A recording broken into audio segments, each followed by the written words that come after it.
Hello and welcome back to the Island of Misfit Kits. Today we're going to be looking at the ESCI Panavia MRCA Tornado, or just the Tornado, and this is in 1/48 scale. So let's bust this guy open and see what we've got.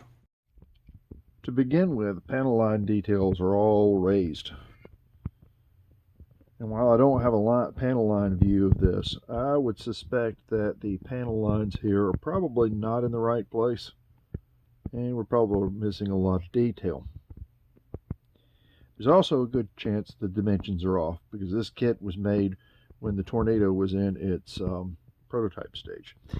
You'll notice there are some pretty significant molding flaws there.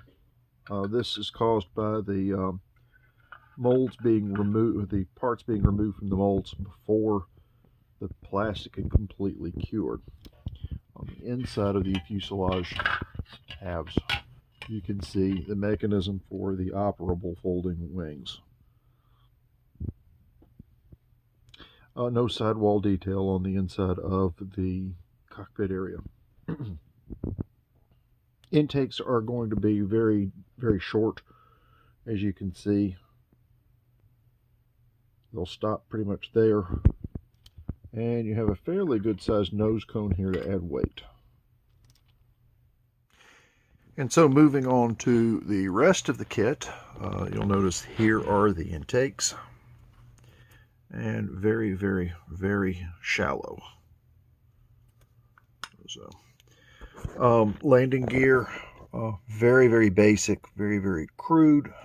The typical ESCI control sticks there that don't look anything like the actual parts on the plane.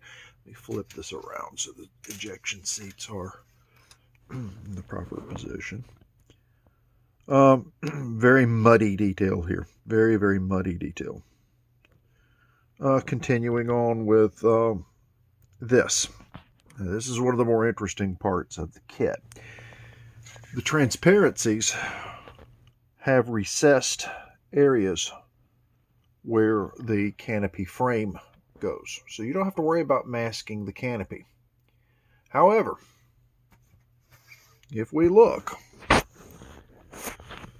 this part right here, when I got in, presumably this is from being an old kit, is broken.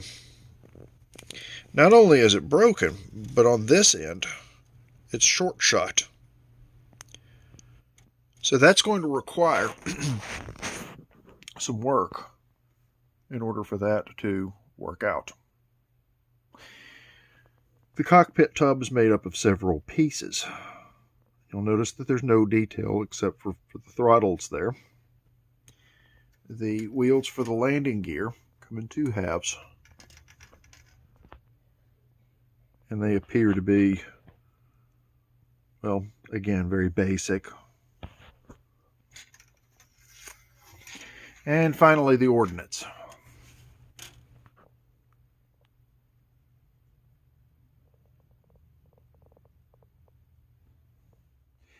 Finally, we have the decals and instructions. You'll notice that the common decals here include the decals for instrument clusters and for the side panels inside the cockpit. Now, these are very old decals. This is a very old kit.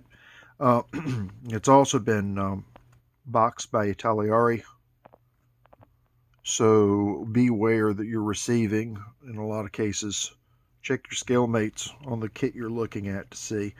Decals look to be for the German flag. They're out of register. Yes, the Italian roundels are also out of register. Basically garbage decals. The kit instructions themselves, I suppose, are clear enough. Again, calling out the decals for the cockpit details. Color callouts are given in FS numbers, so that's a good reference there for colors. I can't comment on their accuracy, but the patterns appear to be appear to be accurate based on what I've looked at. It's really a shame. The Panavia Tornado is one of my favorite planes post-war. I really don't feel like this kit did, just in terms of quality, justice to the plane itself. So I would say, unless you really, and I'm someone who doesn't mind a kit that's a little less than perfect, unless you just absolutely want a challenge, I would stay away from this this kit. Until next time. And I forgot to mention, the kit I purchased was part of a 2 or 3, I forget, 2 or 3 kit lot off of eBay, and I believe this wound up being $12 out the door. So for that kind of money, I don't think it would be a terribly bad deal. And if you ever notice that my hands are black, it's because I work in the tire manufacturing industry, and I'm the guy that makes the tires black. So that never really washes out. Thank you again. And subscribe and like and comment down below.